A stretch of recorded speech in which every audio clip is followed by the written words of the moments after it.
Good evening, everyone, and welcome to a very special Salem by Night episode. This is an epilogue, unlike some of the other episodes we've had this season. This is the end of an arc for a very special character.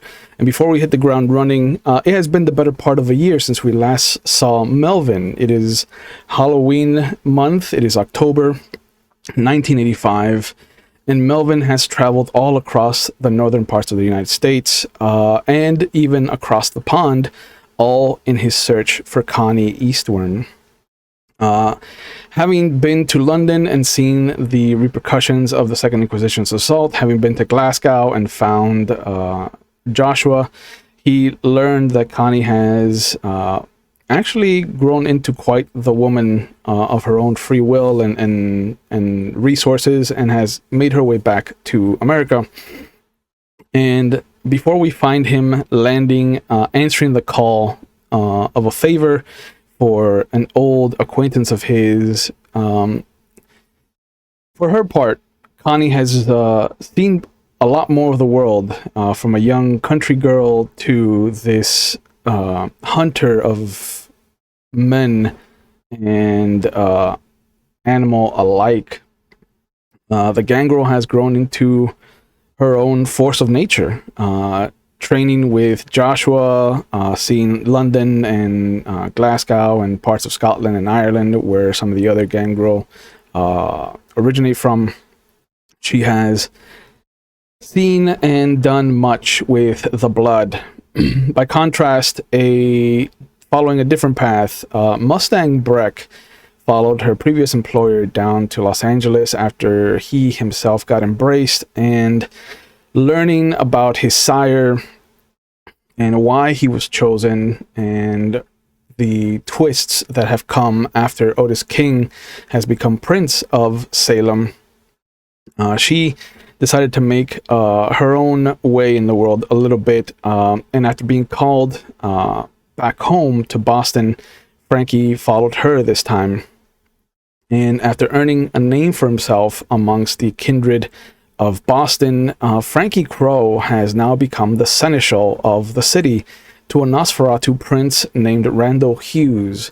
But it is the prince, the Tremere Primogen, August Humphrey Jones, and the sheriff, Vivian Slattery, that are present when Frankie Crow's special coterie has been called in to meet a gentleman from out of town that has come to help with the recent disappearances of the ghouls of certain prominent kindred in the city. And this is where we're going to find our special guests along with Melvin.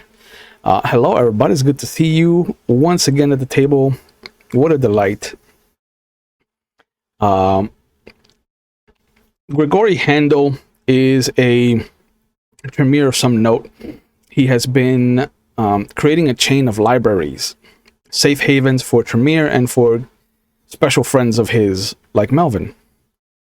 He has called in a favor because his ghoul, Isabella, is one of the ones that was taken. He, a Bruja, a Nosferatu, a Toreador, and a Ventru of the city have had their ghouls taken. Most, if not all, of the kindred that have been affected by this kidnapping hold titles among the court. A couple of whips, a couple of harpies, and who is Gregory, who is lined up to become an advisor to the Tremere Primogen himself.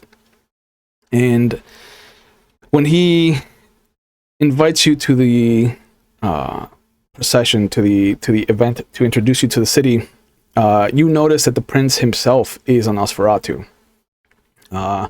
He is traditionally not a handsome man, and it doesn't help that his nose has kind of turned upward and flattened against his face, that his ears have kind of elongated into very elf-like is the soft term that I can use, but he is becoming a bat, is what it looks like.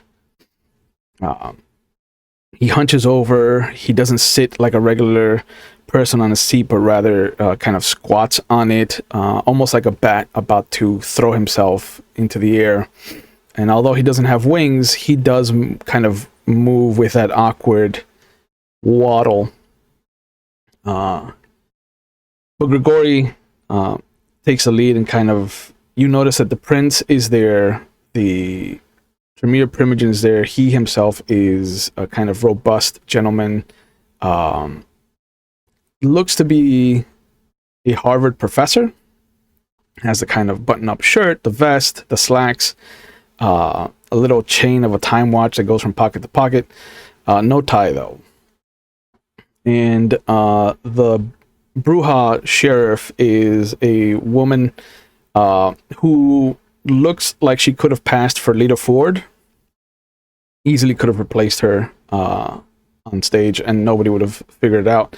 A buff, very much could give Red Sonja a run for her money. She's off to the side, though, and Grigori just... Frankie Crow is next to the prince, and just taking notes as Grigori introduces you to him, lets you know of your past together in Portland, and one of the things that catches you off guard is as Grigori is introducing you, he doesn't make mention that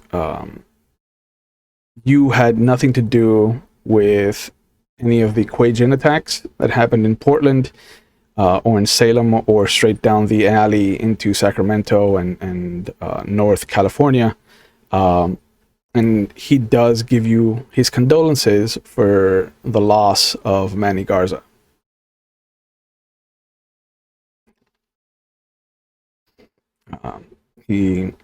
Before he leads you in, he's like, I want you to know that I have heard from several associates and from Jean Colson that Mr. Garza was taken from us, and I want to extend my deepest condolences to you. Yeah, right. I know that you were close. That's a tough it's a tough pill to swallow. He was a good guy. Hmm. And in my head, I'm just like, that son of a bitch did it. Mhm. I'm just thinking Erickson fucking did it. Mm-hmm. There's a a young man who comes over to Frankie Crow, whispers something in his ear, and he goes, yeah, let him in, come on in. And he kind of holds out his arm and motions, and you'll see this ragtag group of a coterie. There is this tall, kind of big for nothing, easily like 6'3", 6'4", about 4 feet wide of just muscle, that comes walking in. He's got a ripped denim vest with patches of different bands, a shirt that just says NEAPW on it, and it has a crow standing on top of a skull. Ripped jeans, boots, short black hair, and just this kind of spattering of a 5 o'clock shadow. Next to him is this small, almost a foot and an inch shorter than him, thin, kind of lithe frame of a gentleman that just looks like he has this broccoli sprout of hair of an afro. Mulatto, definitely flamboyantly dressed. Colors looks like a rainbow vomited onto him, and he just kind of put jeans on top of himself and walked out. But flanking both of them, you will recognize Mustang and Connie. Have you changed much as far as appearances are concerned? How are you two dressing?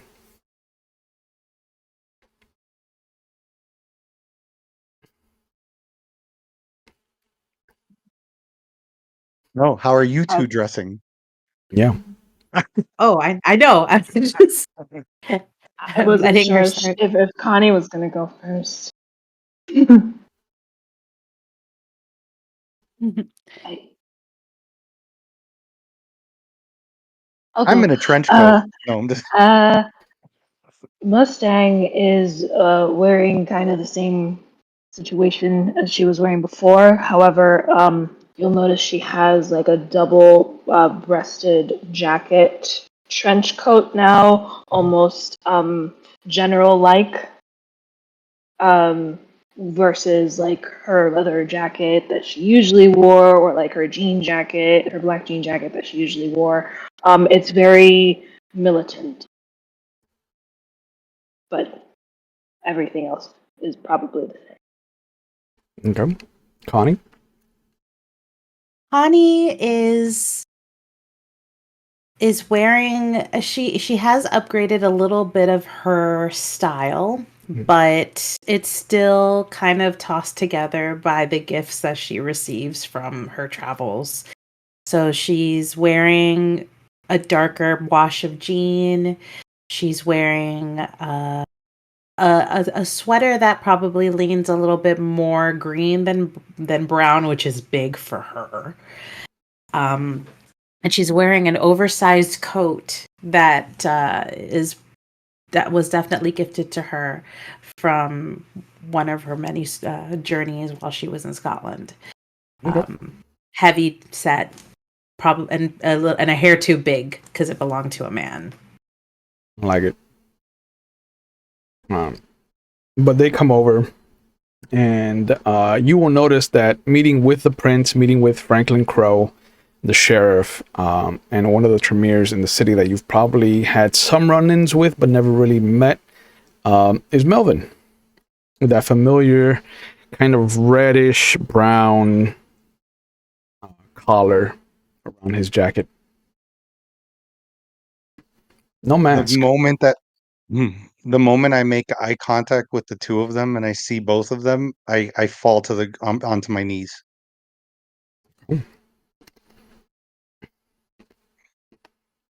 And there's just like an exasperated look to me.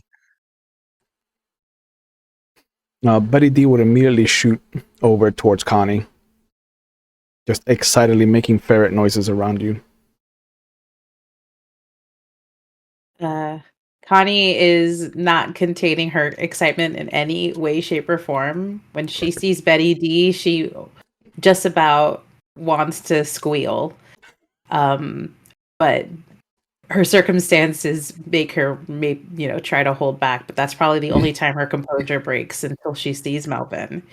And when I see Melvin, especially when I see him buckle like that, it makes me want to collapse and run over to him and see what has happened to my friend. He looks weathered. I think even though you only ever got like some glimpses of him under the mask, this looks like a very different Melvin. And right before you kind of have that impetus to take that step, Grigori speaks up.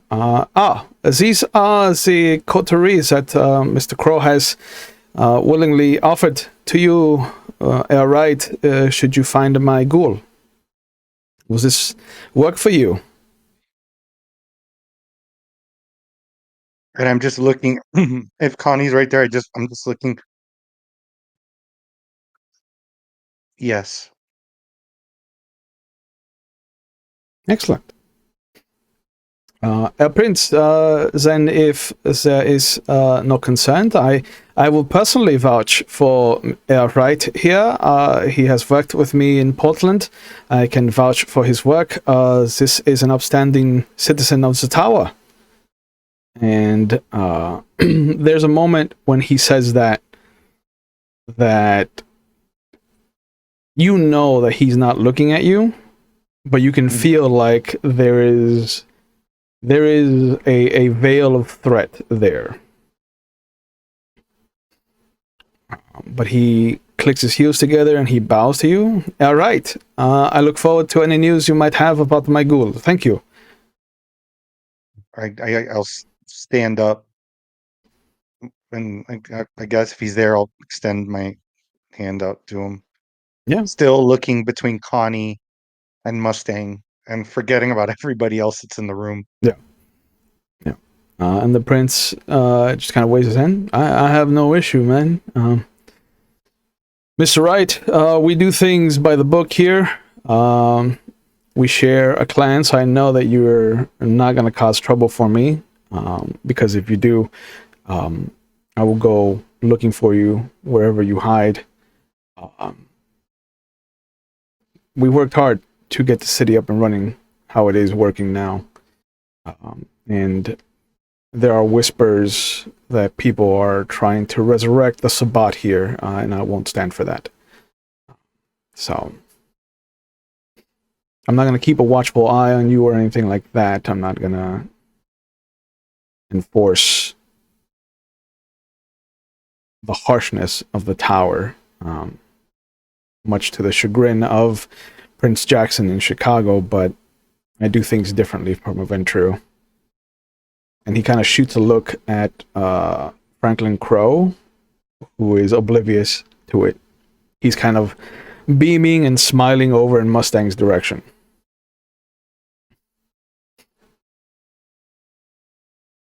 Yeah, understood. I wouldn't want to disrespect the city. The sheriff comes over, and the prince and Frankie kind of walk off. Frankie comes over and just kind of puts his hand, makes eye contact to make sure that it is okay to do it, but he will get consent to kind of put his hand on Mustang's shoulder and just kind of give her a nod, and then go off with the prince. The sheriff comes over. Like the prince said, all right, I don't have any ill will towards you, but shit's hit the fan in the city recently. You come highly recommended by Mr. Handel, so, you know, I'm hoping that this group helps you in some way, shape, or form. Right, they called you, or you got a first name? Melvin. All right, Melvin, nice to meet you, Vivian. I got two whips. I got 2 whips and 2 harpies. I've had their ghouls stolen, kidnapped right underneath them, and as far as Grigori is concerned, his was taken during the day. So people know who they're targeting and why. I need to know who that is and whether or not the ghouls are safe. You think you can handle that? I think I can handle it. Good. It looks like you at least know Miss Eastworm. That's Miss Breck. That's Mr. Sanders, and that's Mr. Gutierrez. The big one's kind of slow, so you might have to say things twice. And he kind of looks at you. He's like, "Huh?" And she goes, "See? Fair enough. You got any questions?" And she hands you a business card. They know how to reach me, but this is for you. I have a couple of ghouls in the police department, so if you get the right officer, they'll let me know. Understood. Just as a question, is there any kind of starting point? You can start at the library. The university library's been pretty quiet as of late. A lot of people are going up north to Salem for the big Halloween festivities. The second it becomes October, that the whole city kind of shifts. Okay. We'll definitely keep you updated. I appreciate it. She kind of nods at everybody that's gathered, and then her and Grigori kind of walk off. The Tremere Primogen has hung around for a little bit. It looks like he's got a glazed over look that you recognize from people that are kind of have been looking at your aura. And he comes to and just kind of blinks himself back and nods and walks off, following the sheriff. The scene is yours. I take a step towards Connie, and I just kind of, you look good, kid. Thanks. You don't. Seen better days. You want me to put the mask back on? No. I have a lot of questions, but I know you wouldn't just take off that mask unless you felt that you had to. But it is good to see you. I go. I like reach out, but like almost awkwardly because it's been so long, as if it's like, is this okay still? And I just like look at you, and I just try. I slowly, and then I just put my hand on your face, kind of like, and I just I've done things, Connie. Things I never thought I'd do, but I swear I did them for the right reasons. I can't imagine that you would do them for any other reason unless it was good. I had motivation, and I reach into my pocket and I pull out the tape. I don't know how to You work got these the things. tape. I don't know how to work these things, but I remember it pretty well. Nosferatu's deal with information, so I had a good memory. I'm glad you got it. A part of me was scared you weren't going to get it, but I'm glad you got it. Yeah, I had a hard time And recording that. I got it at a time that I needed it. And Christian kind of steps up and he looks at you. He's got his face looks like it's drooping, like it's kind of melting off of his actual skeletal structure. And you can tell that he shares your clan's proclivity for being ugly. He goes, "Hey, oye, Connie, you know this guy? This guy looks like he's been through the ringer, man." Not This all of us can guy. be as handsome as you. And You know, I can get used to that. I, And he kind of I, pushes his skin up, and it does kind of sit there for a moment, and then just starts to droop. I extend my hand out. I'm like, formal introduction, Melvin. Christian, this is Kenny. And the big guy looks Kenny, down at you. Huh? Kenny, Melvin. That's I me. say it twice. And I go, I know. Yeah, okay. And he shakes your hand.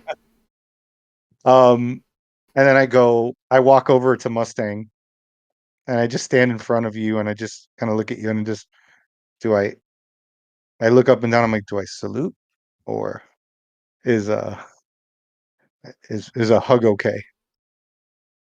So this whole time that Mustang has been witnessing this like really beautiful love fest, Mhm. he has been very stoic, um, almost motionless. Um, there was there was almost like a wanting to do what they were able to come together and do, but because of what she herself has been through, all she can do is say, "You look like shit." I missed you too. Are we ready to get this show on the road? I guess the gang's back together, so to speak. My worlds are Wait, I'm colliding, and I look driving. back at Connie and you. I'm driving. Um, you know the car?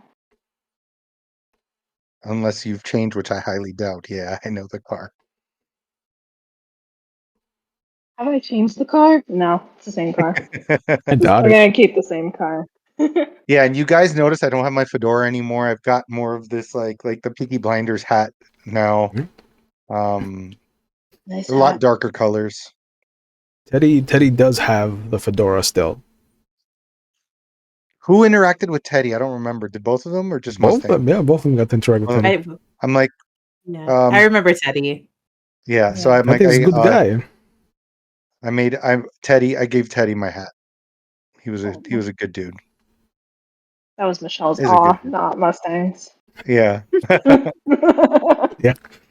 Oh, out of character. But I guess we'll have time to catch up. But Betty D, stop licking her face. Never stop licking my face. And it just makes ferret noises, and it climbs up onto Connie's head. Well, she remembers you. Plops down. He's Well, I guess bigger. we should go to the library. Can you remember? Oh yeah, of Okay. course he's bigger. So, just so you know, the big guy has to sit on the left side because it's the only window that opens, and he has to fully stick his head out of it, because he doesn't fit in the car. So, you have your choice of the other seats, and Connie has taken to riding shotgun with me. So, there's that. That works for me. You guys are in charge this time. And Kenny does look down at you. Yeah, I gotta sit by the window. Mustang doesn't let me sit in the shotgun. No problem. No problem. You don't fit. You don't fit. I fit in the shotgun. No, you don't.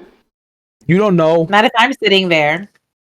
That's Connie's seat, and I don't want you there. How about that? Okay. Melvin just takes a step back, and a smile comes across his face that hasn't happened in a long time. But you see Christian just kind of like slap him on the butt, and he's like, "Come on, you always hit the window anyway, so we're not gonna. It doesn't help to fight about it. You can have the other window if you want. I'm pretty thin. I'm a little guy." All right. Well, I guess we got to go to this library. Let's go. She's already like walking out the building. And you drive off to the library, and you'll see that it is a university library. It's Boston U.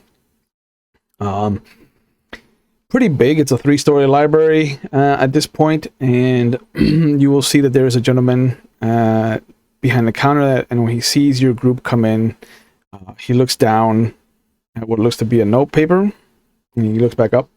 You must be the group that Mr. Handel warned me about. Right this way. He leads you to one of the rear corners of the library where you see a turned over trolley with some books. It has been taped off. And he stops at the tape line and goes, this is where we believe Mr. Isabella was last seen. We have left it untouched. The police came through. Mr. Handel told me not to touch anything until his associates were done, even though the police have kind of cleared it of any possible evidence or tampering thereof. I'm sure we'll find something. Appreciate it. Sure. I'll be at the counter if you need anything. He steps away, leaving you in the corner. It looks like it is the world history section, primarily the history of the pre-Spain focus of Europe, the rise of London as the power of the island of Britain, the kingdoms of like Aragon and Castile, Portugal as its own free state, things like that. A focus too on the Transylvanian Alps and some of the wars that went on over there pre 4th and 5th crusade, like in the early 1st, 2nd, and 3rd crusades, and the fall of Constantinople as well. Some pretty heavy reading.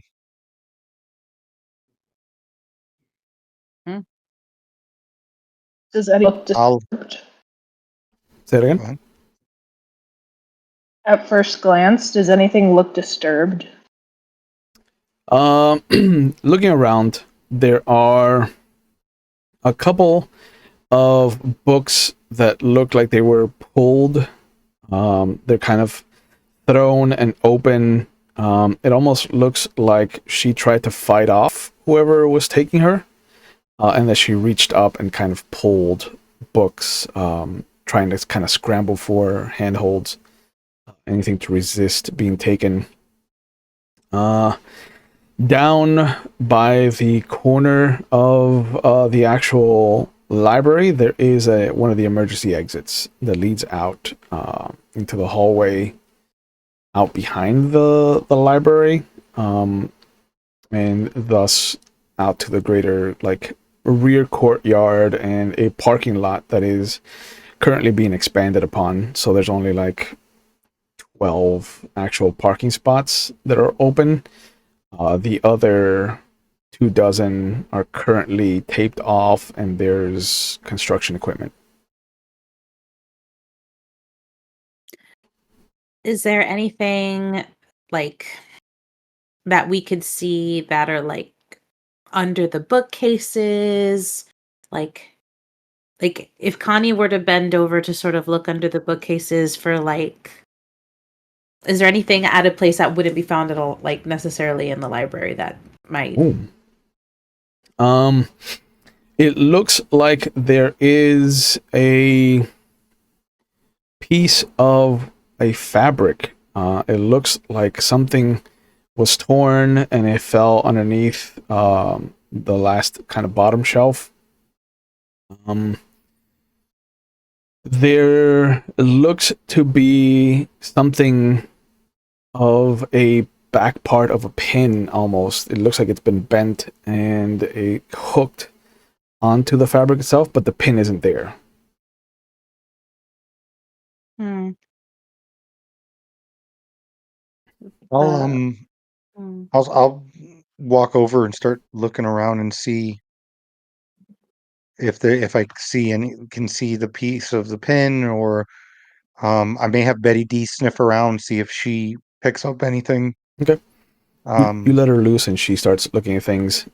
Christian and Kenny kind of walk over and they pick up the trolley and they start to put the books back on there. All the while kind of like flipping through them, reading out titles out loud to see if anything kind of strikes a bell, but they turn it into a kind of giggle fest as Kenny replaces a word with like fart or poop. Hey, shut up and actually do something useful. It's funny, man. It's funny. I hide my smirk when Mustang says that.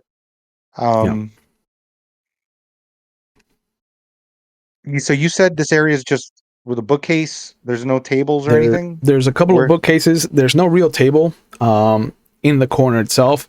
It looks like there's a couple of working tables, like long 4x8s off to the side. But here in this kind of corner, it's all bookshelves dedicated to, old world history.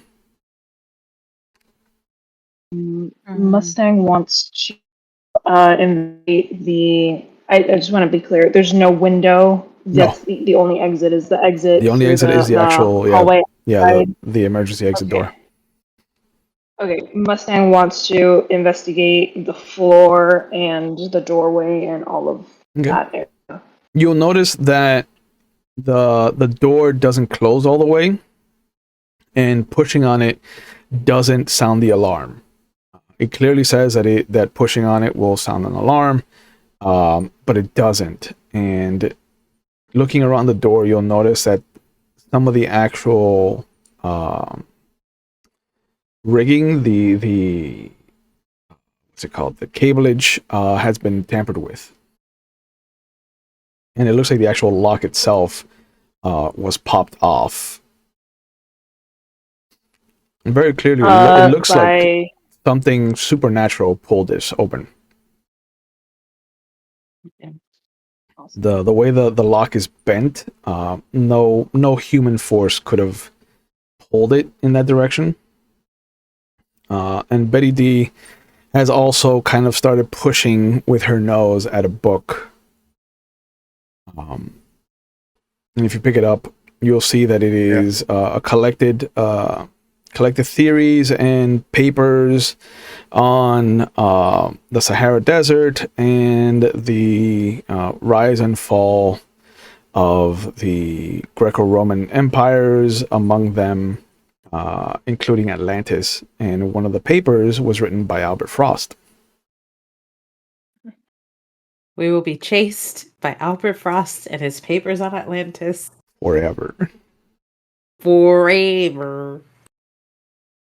So that's inside the book, or do I? Mhm. That's just on the outside. Okay. It's inside the book. But it also, I look at. as you kind of look at the book, it doesn't have the same Dewey Decimal numberage and on the spine of it. It just looks like it was a book that was brought in from the outside. One of these things doesn't belong. And she Yeah, makes sure. she makes happy like ferret noises when you say that. That'll do, pig. That'll do. No. It just rolls over on her back.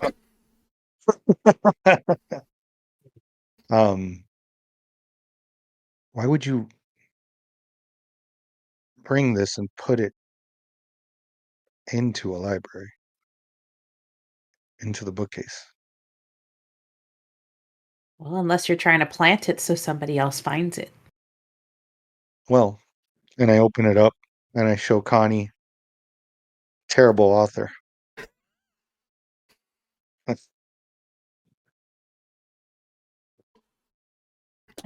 Even in death, no respect.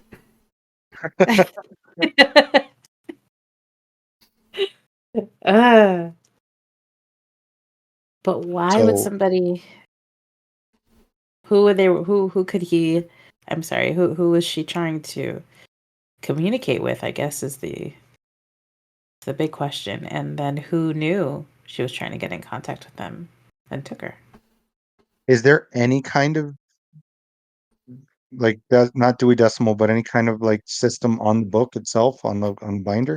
Looking through the book and flipping through its pages, excuse me, you'll notice that there are remnants of creases, like dog ears in the corners of a couple of pages that are only in the dissertation that Albert Frost had written. The big things that strike you when you look at those pages are references to Enoch and references to Carthage, and the connection I between know now. the three cities. Which I know because somebody mentioned that stuff to me Mm-hmm. before, of the Book of Nod and things. Correct.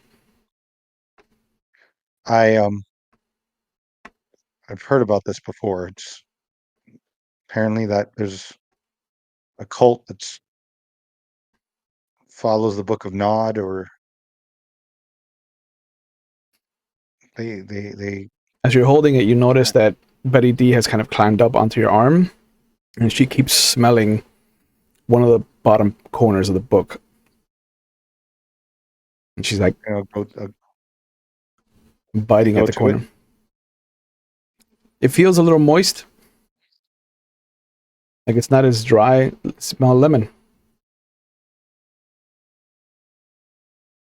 Lemon. I hand it over to you guys. Smells of lemon. Gross. Strong. Yeah. With hints of what smells like a bleach.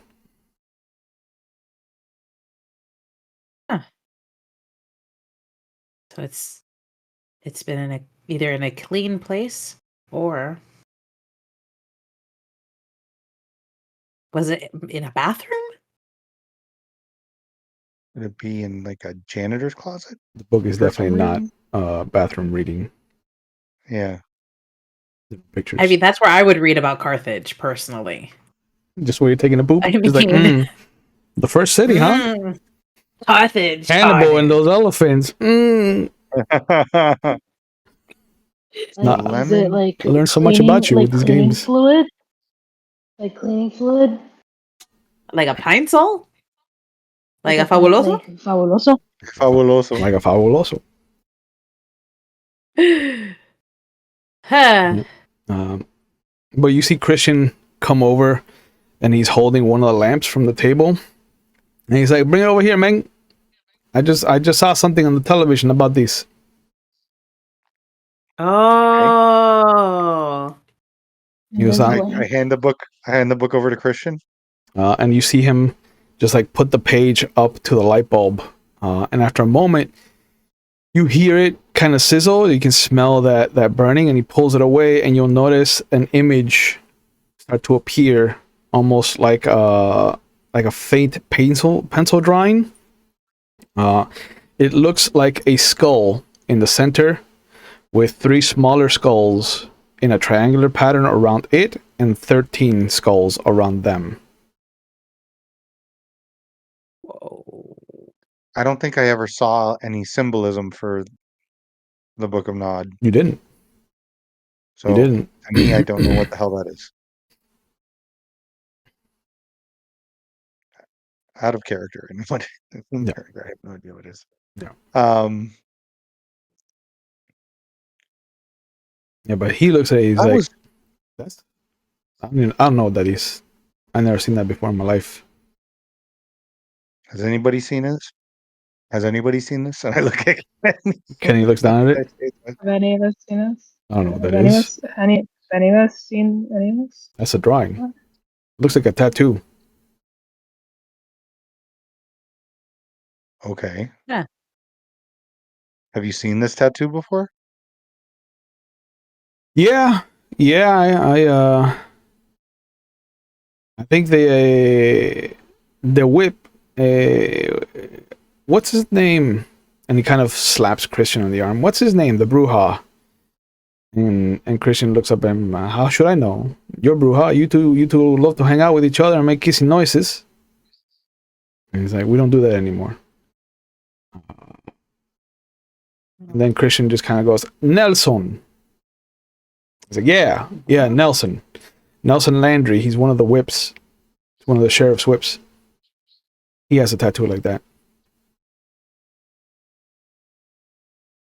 Where can we find him? I mean, he's out by the bay. That's where he hangs out. He's got a bar. And Kenny kind of nods. Yeah, it's not a bad dive. I don't hang out there anymore, but you know. Would he have Weird. any reason to take all these other people? And Christian goes, no. He had his good taken. His head bartender was taken from him.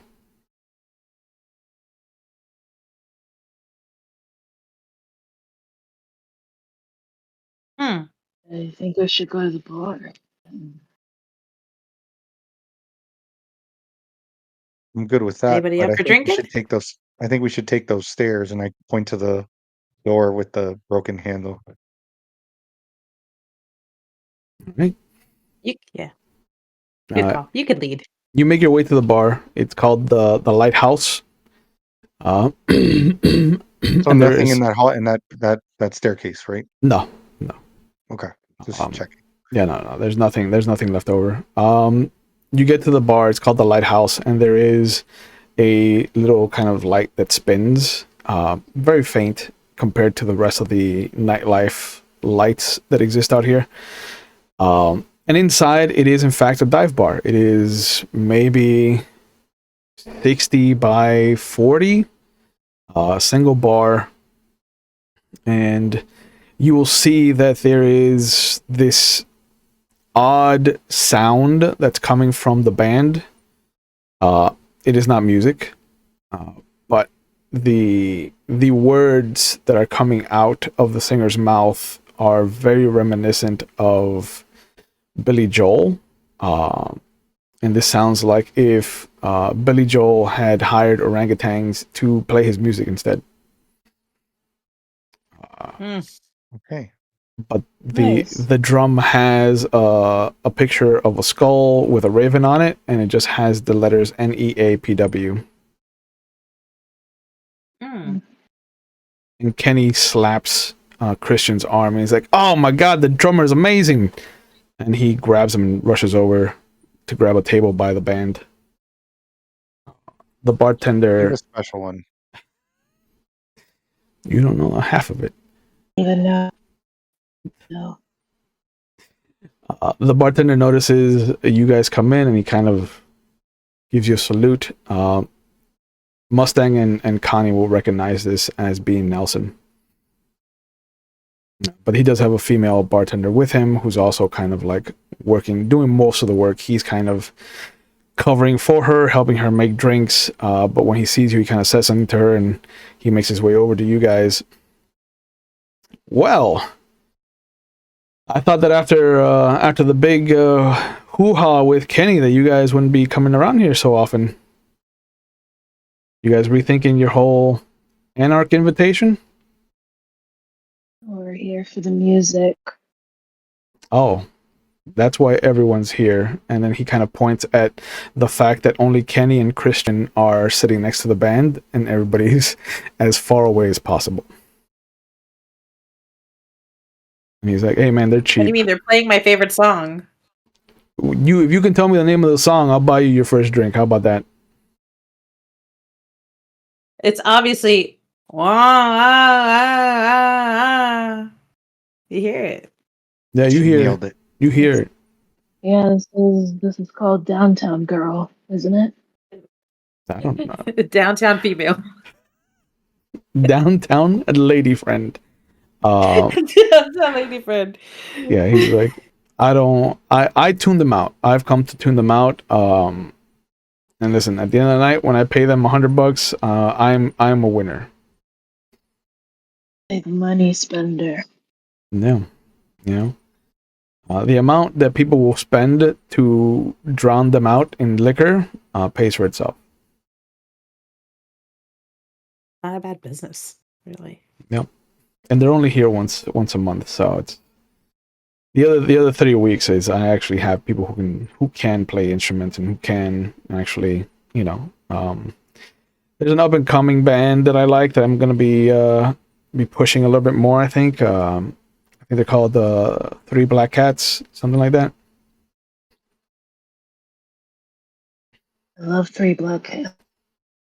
Yeah, right. I mean, these guys got a crow They on a rock. skull, so I found my niche, I think. So what's up? What can I do for you guys? Melvin Wright. Hi, Melvin. That's my Nelson Landry. This is my establishment. It's a pleasure. I ran with another Bruja Oh, over in I'm sorry for whatever Salem. he's done to you. I'm not like the other Bruja. And then he kind of stops and he's like, "No, I am like other Bruja. I mean, I'm an Anarch, so comes to the territory, I guess." But yeah, I know the feeling. you guys are outside tower territory. What's up? Slumming it? Well, we were in the library doing some reading. Came up across something interesting that has your name written all over it. In the library? I doubt that. I was as shocked as you are. But if you I hold up the book, Reading for fun is for losers. yeah. And I point to the mark. And he looks at it. And he looks down at his arm and you'll see the same kind of symbol. His looks different. You'll notice that the skulls all have fangs elongated On his. on his. Hmm. I mean, this is a reminder. You don't know our history? I know some. He waves at the Not much. girl and points to the back, and she nods, and he'll lead you to his office, and you turn to kind of invite Kenny and Christian, but you see that he is too enraptured. Kenny is too enraptured in the drumming, like he is air drumming. And it almost looks like his drumming is better. He actually has a rhythm. Christian is just kind of like head tilted, looking at the singer, trying. It looks like he's trying to figure out what song this is. Because it sounds like the singer is singing a different song than the band is playing.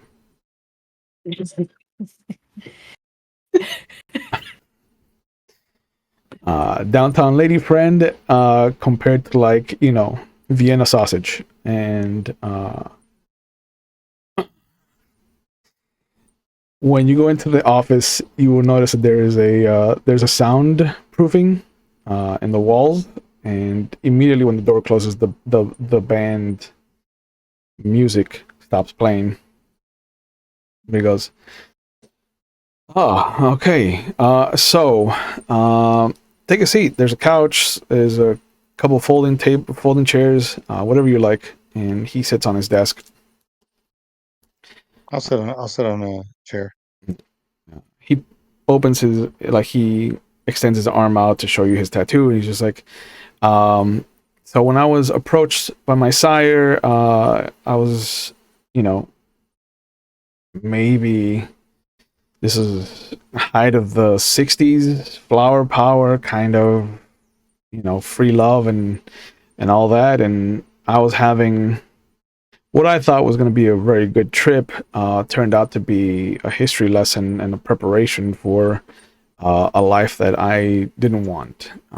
But here I am.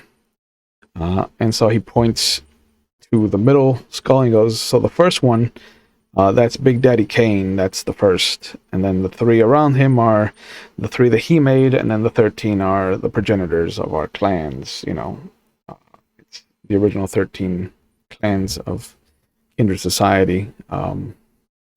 It's supposed to be a big voodoo kind of thing, symbol.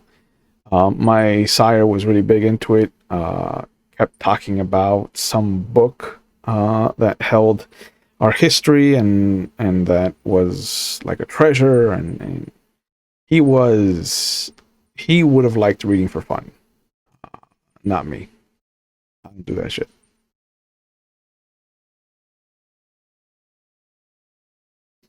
So I ask again, why would somebody decide to put that into a book about Atlantis in the same place where a kidnapping occurred?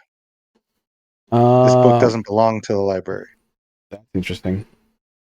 Atlantis has always been compared to what my sire called, I think, Epoch or Emok something. Enoch. Yeah. And he kept going on and on about like Carthage, I think is the name, and how it like had significance for our clan, and I tuned it out. I learned to tune out a lot of people's bullshits early. But if you've got that symbol in some kind of passage about Atlantis, that's less of a question for me and more of a question for whoever wrote that.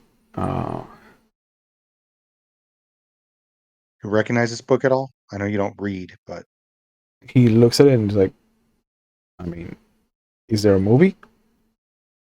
Oh, God. yeah, not that I know of. So it's my understanding you lost somebody recently as well. Had another bartender before Melissa, who was fantastic. Joni was no nonsense, take no shit kind of girl. Like, I was seriously thinking about embracing her at some point. But yeah, she was here. She was working. She went to throw out the garbage at the end of the night, and she never came back in. When did this happen? I want to say it's been a week now.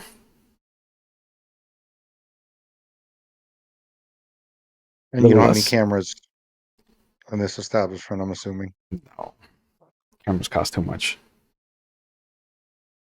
Bartenders are, but just replacing a bartender's cheaper. I mean, yeah, honestly. What sucks is that I knew Joni for going on 2 years now, so I was really liking her. And she was, like I said, no nonsense. She kind of put people in their place. She knew the ins and outs, and she knew that if I had to leave because I was called in to do something, that she understood that, you know, the lifestyle came first.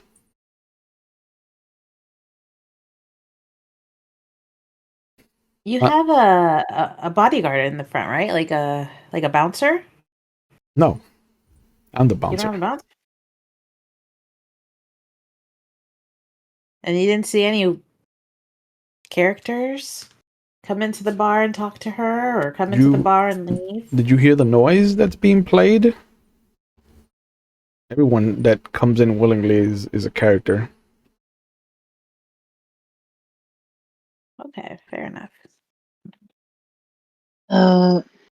Does he have more than one bartender as a staff? He has staff, right? It looks like it's just that we've seen. It's just a bartender and him tonight. Do you have any other staff that was on duty that night?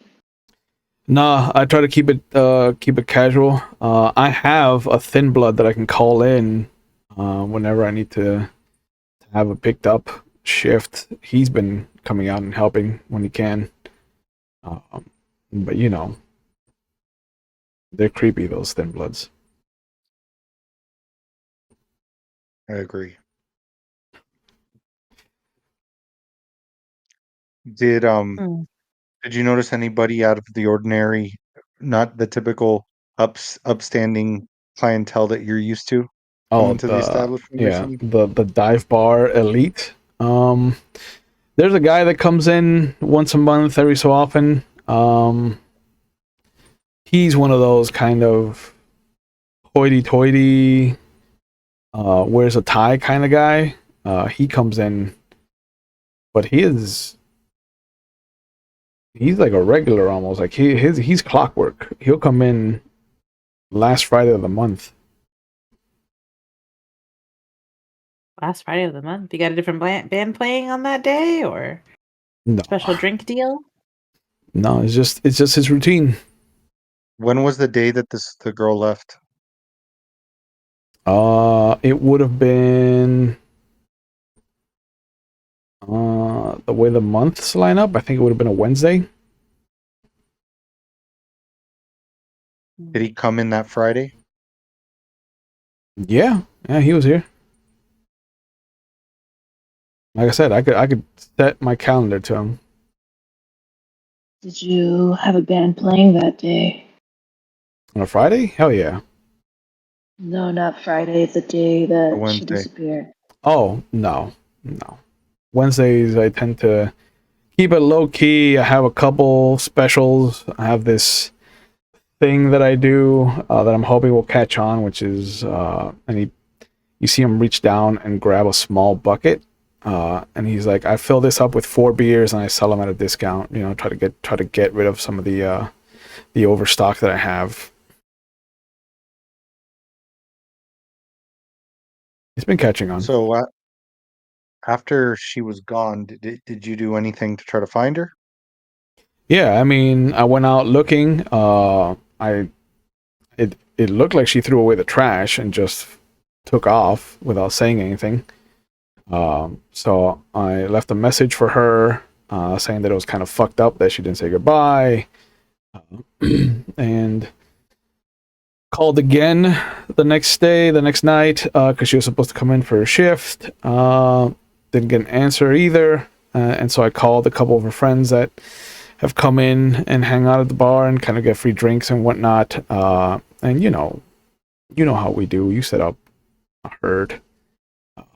and they hadn't seen her either. So that's when I kind of put two and two together and called the sheriff about it.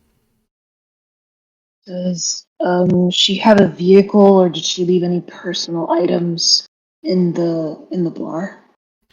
She walks. Her apartment's maybe 5 or 6 blocks down. And did she leave any personal items in the bar? He looks down and he pulls out like a big lawyer's box, and he pulls out a scarf and a pair of gloves. It's like she left her scarf and her gloves. She's kind of prone to coldness, so she likes to warm up, keep warm. May I? Yeah, I give them to Betty D. she smells it. You Mind know if where I she go lives? out? Oh yeah. You know what? She asked if you know where she lives. Oh, yeah. I've walked her home a couple times. Could you share her address? Yeah, and With us? he takes a piece of paper out. He writes down an address and hands it to you. If you don't mind, I'm gonna go check out the back. I know it's been a week, but maybe I can see something. Yeah, go nuts. Appreciate your time, sir. Yeah, thank you. I walk out. Yeah. The moment you open the door, Thank just noise assaults you. I purposely leave it open. It sounds like it sounds like 4-year-olds have been tasked with recreating "Hold the Line" by Toto. We But- didn't start the avalanche. Correct. Yeah, but it sounds like the lead singer is singing "Foreigner." Oh. And so Maybe they have a short set and they're just trying to squeeze in all their best work. the wrong way Where's around. Kenny? Just in Where's the Kenny wrong- and Christian? They're still where they are. They're still where you left them. Big help, those two. Yeah, they've been really helpful in this entire investigation. Why don't you? Well, Christian did find the lemon thing. He did do that. I'll give him that. That's true, Yeah. and was familiar with the tattoo. Fine, they have been very helpful. Okay, fine. There's a lot of people. He's been very helpful. There's a lot of people. But yeah, you go out, so I'm out gonna back. I'm gonna go out back. I'm gonna have Betty D sniff around, see if she picks up anything, and I'll look around, Yeah. do my investigativeness. She sneaks underneath one of the the dumpsters and then comes running out and starts hopping around making ferret noises. I'll go to the dumpster and lift it up easily with Your my potence. Yeah. And underneath you will see that there is a purse. Ah, It looks like Personally, the it is. strap was ripped. I grab it with the other hand. Yep. And I open. Yeah. And I hand it to Connie or to Mustang. I'm just like, I know it's not good for a man to go through a woman's purse. Does this? No, never mind. Never mind. No. And I I point got out the confused. fact that it looks like it got ripped off. okay. Oh, There was a struggle. well, no. Is this the Well, same I'm gonna start fabric that going we through this- found? No. Oh yeah, It is not. It is not a fabric. It is like a I didn't think leather. so. It's too different. It's like a But what pleather. about the scarf? The scarf and the gloves, do they match the fabric that we found in the library? No. Okay. The scarf looks like it was knitted, so it's kind of got that thick kind of threading, and the gloves are. They have a kind of I forget what it's called, but they have a very soft, warm liner inside. Do they fit Okay. me? They do. They do. If you want to take them, you Mustang's got klepto. gloves. I mean, Mustang Never already had had gloves. gloves. Yeah. That's right. You have your. Yeah. So Okay. yeah, I guess. Can I go through what- the purse? Sure. It belongs to a young girl named Victoria Green. The address on the license matches what Nelson gave you. She also has an ID for the University of Boston. It looks like she has a wallet that was not touched. She's got about $33. There's a little side, like miniature purse for just coins. You can jingle and you can hear some coinage inside. And it looks like there is a ring of keys that is missing something because it looks like instead of a circle, it's become a teardrop shape. It looks like something was pulled hard off of it, and it's retained its shape afterwards. Okay.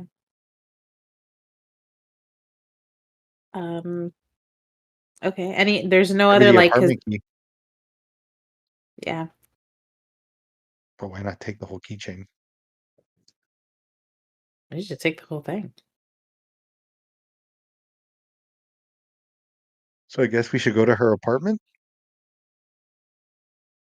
Guess that's where the scent is taking us. All right. And it's a walk, right? But we should take your car, right? Yes. Yeah, let's not waste. Let's not waste nightlight. Kenny, Are you taking Tweedledee and Tweedledum? Kenny, yeah. Yeah, Yeah. yeah. I mean, do we have to? The They're having such a resignation. good time. They're having a great time. I mean, They're Kenny's having a fun. great time. Christian's just like, This is stupid. he's not even Christian singing the has song. choices. He could have come with They all us. go together. No, Oh, they're we're Fine. stick together. they're a pair. All right. We'll take the testicles with us. And you see that Christian is more excited to get the fuck out of there than Kenny is. And once you drive over to the apartment, it is a small building. It's only 3 stories tall. It's got a little rectangular courtyard in the middle of it, but it's otherwise this rectangular donut of apartments. Her apartment's actually on the first floor. And when you go over there, you'll notice that if you try the lock, it opens. Okay. So the key is missing.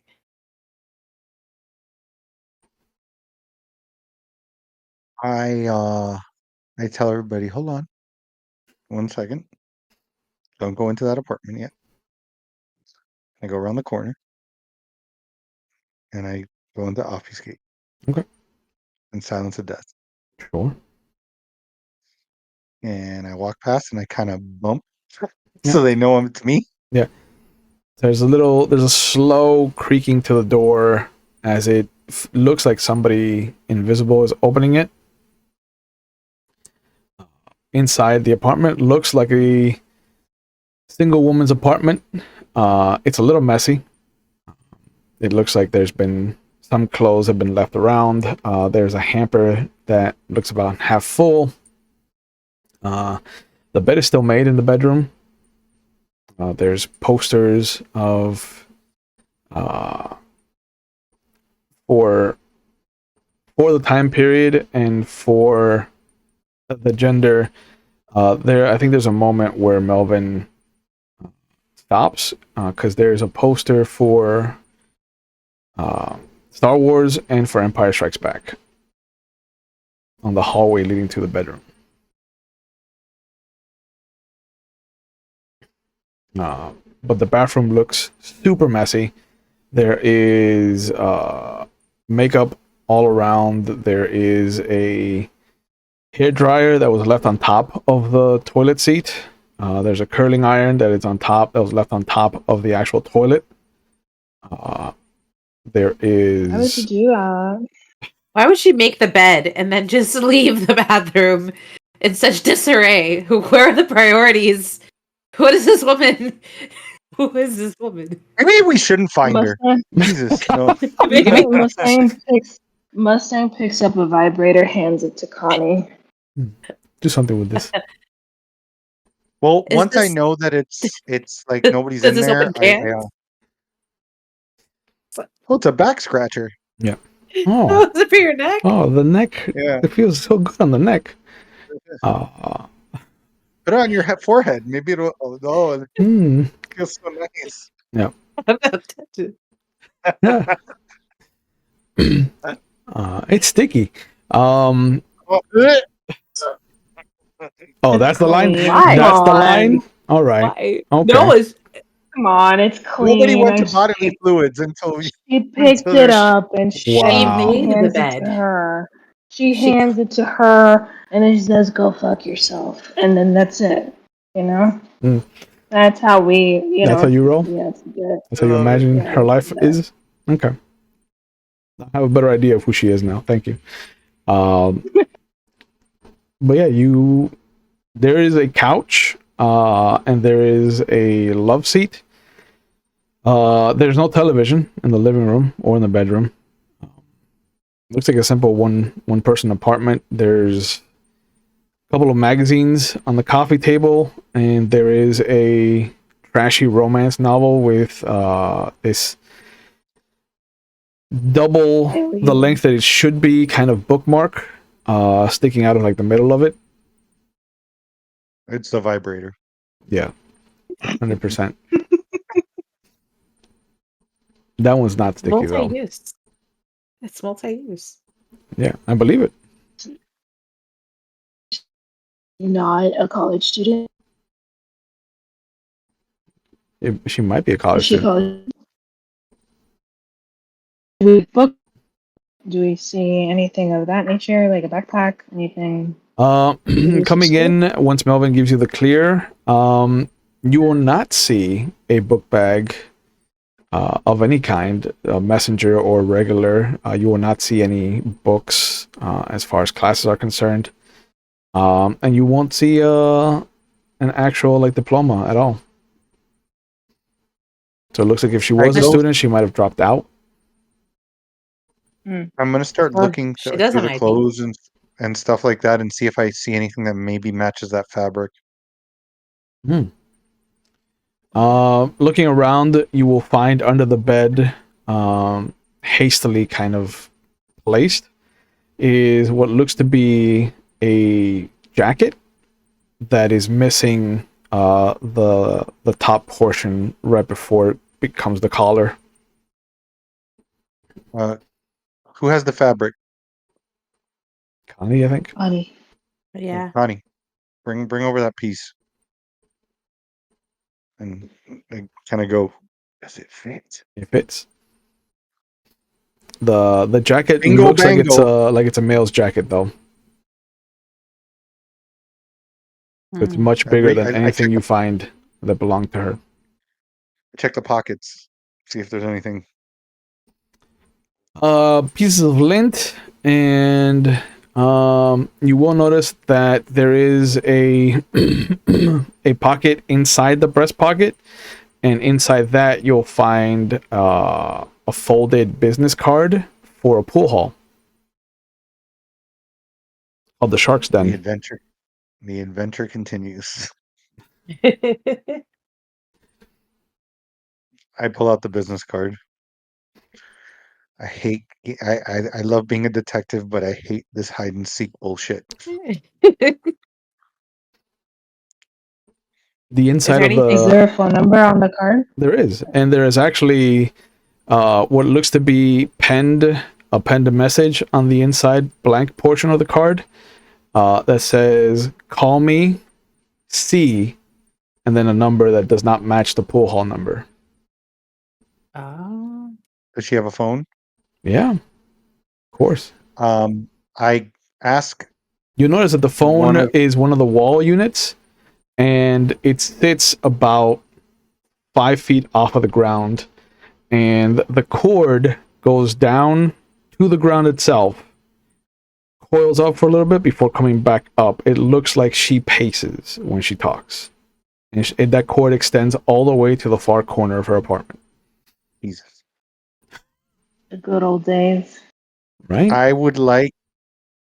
I suggest that one of you call because the expectation is that a woman's going to be calling this number. Sure. I will. I'll do it. Connie, I'll do it. I'll Connie, do it. that's your men are your thing. Maybe. I'll put on my best. I went to the University of Boston, but didn't keep any books. Yeah. Voice. Hey, where's my car? Hey, I It would have parked been it. funny if she's like, I know how to do this, guys. I'm gonna be going, I declare, I said, wait, what are you doing? What are you doing? That's not Boston. Hello, gentleman caller. Hi. Hey, James Clark yeah, Leghorn? What yeah, is yeah. Are that? you a suitor? Is there a sea my. around? I seem to have lost my way. I Yeah. am flustered. Ooh. It's hotter than Hades. Ooh. So you're calling the number on the back of the card? Mm-hmm. Uh, Sure. A woman picks up. Hello. Oh my god, I forgot that Connie's not good at these phone conversations like the last one in the hotel. We're here, baby. We're here. I just had a flashback of like the third episode. Shit. Yep. You got this, Hey. Connie. Oh no. Connie's been around the world now, though. Things have changed. Full circle, baby. Full circle.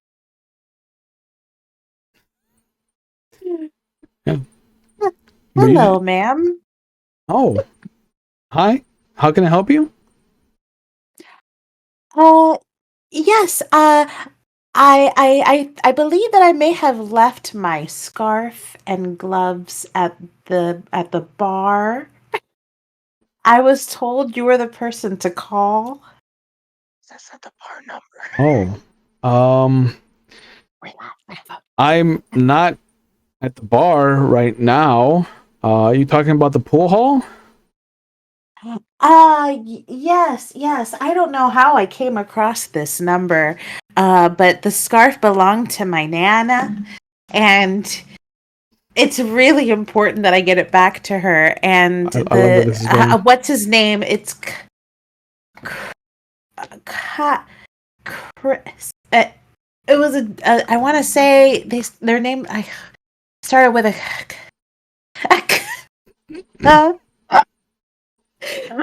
I just whispered.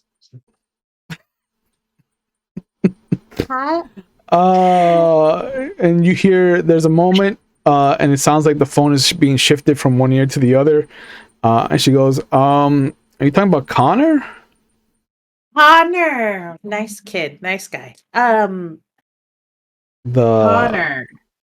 gave me this number because I ran into them at the bar, and he said that to call this number to find my scarf.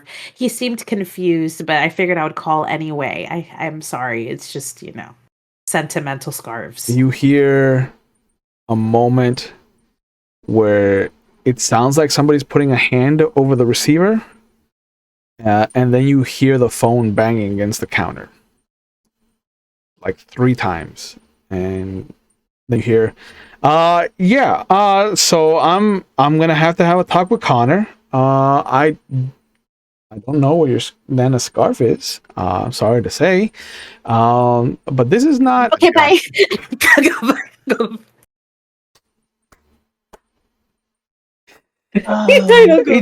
Eject. I want to know. What did you just do, Connie? Did I get his I'm name? so proud that Connie has found the eject button, because the old Connie would have stuck around and. Oh yeah. It would have been a snowball. Ooh, Connie, such growth. what was that? Well, now you know who to talk to at the pool bar for a Connor. But it might not have been the pool bar. That number's different from the pool bar. The point is, I tried something and you trusted me with the call. Okay. Can I try something? Yeah. I dial the number. Okay. You hear a female voice pick up. And I look at her when I do this. Yes, hello. Hey, yeah, I found this jacket, and it had your number in the pocket. Okay. You want the jacket? No, thank you. I think you can just give that to Goodwill. Thank you. And she hangs up. It didn't work. Should we just go play some pool then? Perfect. I'd like to Mustang, say you got that anything? Connie got something. Yeah. Mustang has patience. Connie got a name. And Melvin's Okay, so going to we Goodwill. know that the fabric, that this jacket, whoever has a jacket, was at the library. Yeah. Because the jacket got ripped and then it got hastily thrown underneath the bed. It's got this business card with Connor's name written on the back of a different phone number. I know what I'm gonna do. I'm gonna pull out the business card that I got For the at the sheriff? beginning of the episode. Yes. Okay.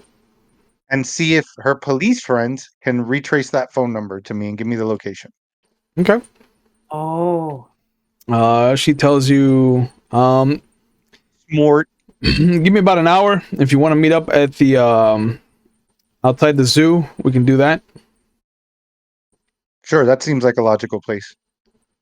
It's gonna be the I'm over in the area, so it's gonna be convenient for me.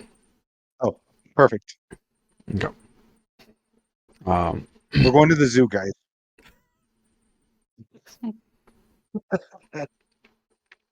Wait, is the pool bar where- at the zoo? It is not No, it's a shark. It's the shark's pool bar is not at the zoo. the shark den. But the shark den. But the sheriff is going to get her contact at the police department to backtrace this phone number, so that we can get the address of this phone number. Got it. As you're driving over to the zoo, I think, given the amount of time that Melvin has been in the force and has been kind of piecing together puzzles, I think that it is intuitive that he will come to the conclusion that Isabella at the library was taken first, before Nelson's ghoul, at least. Because the jacket had to have been ripped before it could be discarded, and it was ripped when they took her. But So then, Isabella had to have been taken more than a week ago. Sorry. yeah, so she had. That's what I was going to say. So they've had that crime scene like that for over a week. That's Or wild. somebody's lied to you.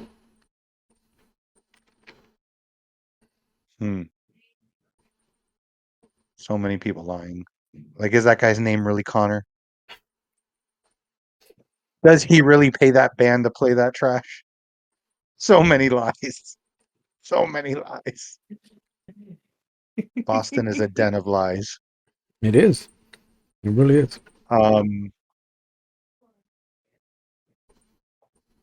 So Isabella was taken first, and then the bartender was taken.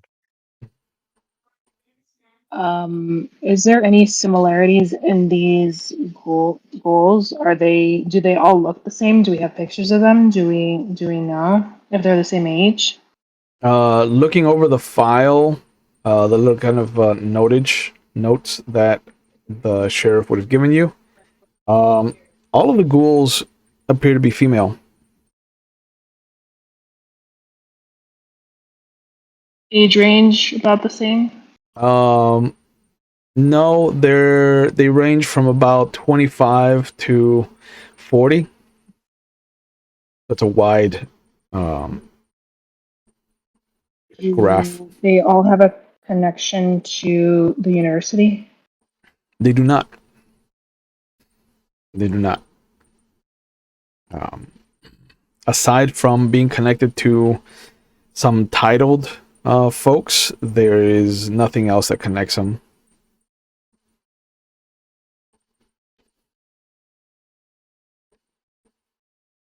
Okay. But you get to the bar, you get to the zoo, and the sheriff meets you outside. And she hands you the address. Took a bit of doing, Is it, but here you go. I appreciate that. I think we have a lead on. Like, listen, you've done the most work that I've seen anybody else do. You know,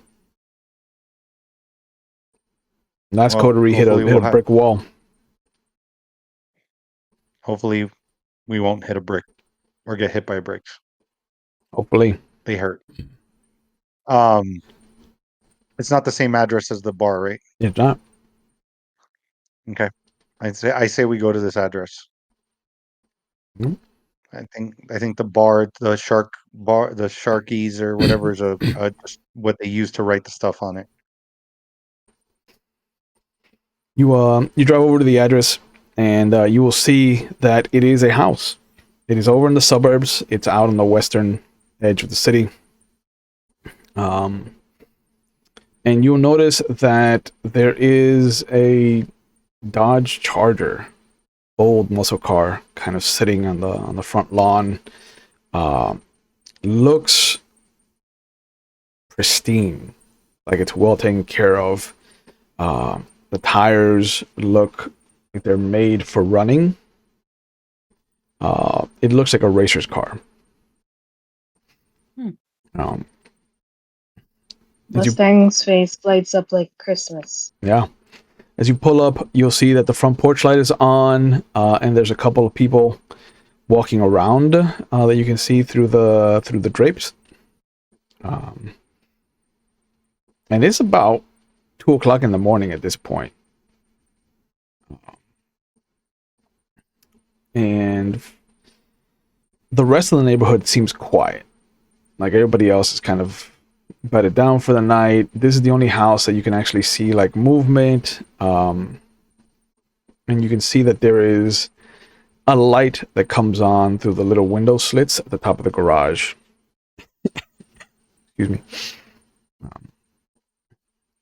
And it looks like the person that was left inside the house itself has lit a cigarette, because you can see the little spark of the flame, and then just the kind of haze start to blur the silhouette that you're seeing. Can we tell by standing out there how many people are in the house itself and where they are? You saw two silhouettes kind of walking around each other, one taller than the other. It almost looks like one's feminine and one's masculine. Is this one story or two story? One story. Single story house. Their back door? Back door? Might be. There's a neighborhood behind it though. But from the front, it looks like a simple, old-fashioned house. It's got the front door. You can see the garage kind of close to the same side as the front door. There's a wide window, kind of like a precursor to the breakfast nook kind of window. And on the side, you see one other window, like a small window that looks like a bathroom window. It's small and rectangular, as opposed to the large kind of box-like shape of the other windows in the front. I'm gonna activate my toughness thing that I didn't do during that last fight, just in case. Sure. I'm gonna tell Christian and Kenny to be on the perimeter of the house, like in case there is a back door. You got it, man. They can intercept. Yeah, and they kind of high five each other. They go out, and you see them duck behind the car. Please. Yeah, man. Yeah, we know. And they go behind the bar. They go behind the car, and they scooch down. And after a moment, you don't see anything, but you do see the front gate slowly swing open. You know that both Christian and Kenny have obfuscate, so. So I have an idea. Mustang, why don't you see if you can turn their car, that muscle car on? It lights up again. And And I'm gonna go around the corner, try to go into obfuscate, and I'm gonna stand right next to the front door. Okay. What's Connie gonna do? That's a great question. Connie's about to like turn into a bird or something and just stay out of sight. But that's not what she's gonna do. She can. She can. Connie is gonna turn into a brown cat and hang out in the garden Okay. and see what she can get away with, and maybe head around the perimeter to a window nearby, look for windowsills. Around back, since a cat's not too wild to see in this kind of neighborhood, you'll notice that there's a sliding glass door. The drapes, the kind of curtains are open. You can see that there's a woman, in fact, kind of smoking a cigarette, kind of pacing in the living room that you can see straight into. And coming from the garage, you'll see the gentleman come in. He's got a tank top, he's got jeans, and he looks like he's been sweating. And he comes over and he just again kind of points at her, points at the cigarette, points at her stomach, and then she yells at him, it seems, and she's pointing at the garage and things like that. Mustang at this point will have easily picked the lock to the Charger, slid inside, and turned the engine over. It roars like a pride of lions. And Connie will see the man kind of look towards the front door, and instead of rushing out to it, he kind of points to one of the rooms, says something to the woman, who nods and starts making her way into the room. And as he ducks into the kitchen, you see him pull from underneath the island between the dining room and the kitchen area itself a shotgun. And as he comes around, you see that she comes up and she's got in one hand, she's got a crossbow, and she's putting on a Kevlar vest. And you'll notice that as she turns her back towards you and starts to beeline for the door, the back has in white paint what looks to be a cross and just the Latin for vengeance underneath. And I think this is a good point to call it for tonight, guys. I want to thank you for participating in Melvin's goodbye from Salem and his step into the Boston nightlife. Oh, What? he's leaving it. He's trying to tease me. That's what he's doing. Yeah. Maybe we'll revisit these characters. You never know. We'll see how schedules permit. But I want to thank you guys. I want to thank the both of you, Mitch and Ashley. Thank you for surprising Jeff for his goodbye episode. Thank you, Jeff, for trusting me with telling Melvin's story. And as always, I want to give you guys a chance to plug whatever you're into. So we'll start with you. Jeff, what are you up to, and where can people find you on the internet if you want to be found? Well, I don't have much going on, but I just wanted to just take a second to thank everybody, because this has been 3 years. This started during COVID that I've been a part of this game. Made some great friends, Michelle and I knew each other from before, but it was really fun getting to play every week with her for a bit, and then every other week. And then Ashley and I, became friends through this game. We never knew each other, and it's been a great ride. And like Kenny and Eric, getting to play with them, and you know getting to kind of play both sides of the Camarilla and the Anarch side of it, and getting to really delve into this character. This has been the longest running character that I've played in a game. And it's not, I don't want to say it's the end. Obviously Will's left it open there. But I just want to thank you, Will, for also, trusting and having me on board and doing this with you. Your channel's amazing, and you've got some great games, and you've still got some amazing people that are going to continue this story. So, but I just wanted to take the time to thank you and thank everybody else that I met along the way and all the listeners. You guys have been awesome. Thank you, man. Thank you. Ashley, what have you been up to, and where can people find you on the internet if you want to be found? I'm real deep in motherhood right now. Oh. I'm just trying to avoid ear infections right now, so you can follow me on Instagram and give me recommendations for that. I don't even know. Am I still Ashes to Smashes? I think I'm Hope Ashes so. to Smashes. Uh, Yeah, I'm Ashes to Smashes, but I echo everything that Jeff said. It's been a pleasure to come back, even for like a brief moment, to revisit this character, to support Jeff as he closes this chapter for himself, and to see Mitch again. It's been a wonderful ride, and it was great to put on Connie's shoes for a little bit and play. Yeah, it was very familiar picking everybody up again.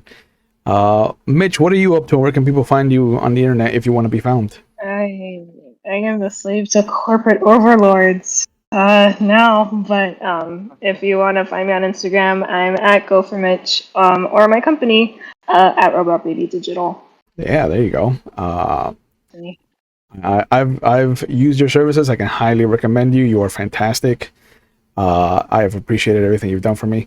And I appreciate everything that you guys did for tonight to make it happen. I know that I kind of reached out and was like, hey, I have an idea for a goodbye episode. Are you available? And when both of you were like, yeah, we're good, I was like, this is going to be fantastic.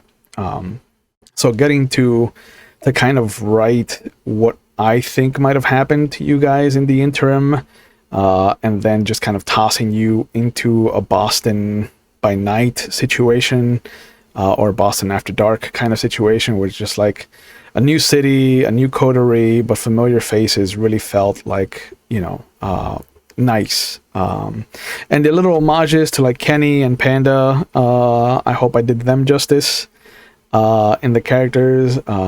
And I just want to thank you guys. This is bittersweet. I know that this is not the end for Melvin, and that we might see him down the line at some point back in Salem, or we might even see what's happened with these people in Boston. We'll see what schedules permit. But this has been a real boost of serotonin, and as we go into the holiday seasons, and as I ask you, to those of you with children, to hug them for me, especially because I miss their faces.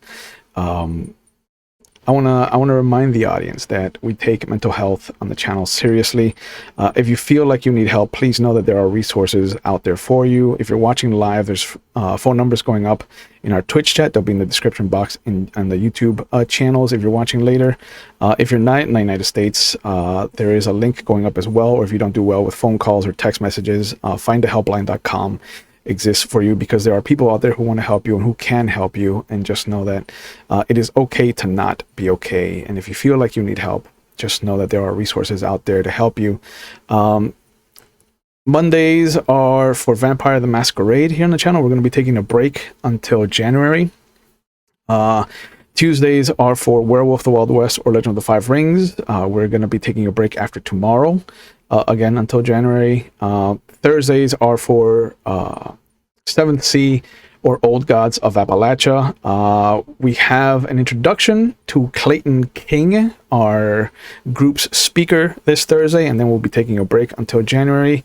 But if you want to catch me as a player, you can catch me over at McStabber Studios.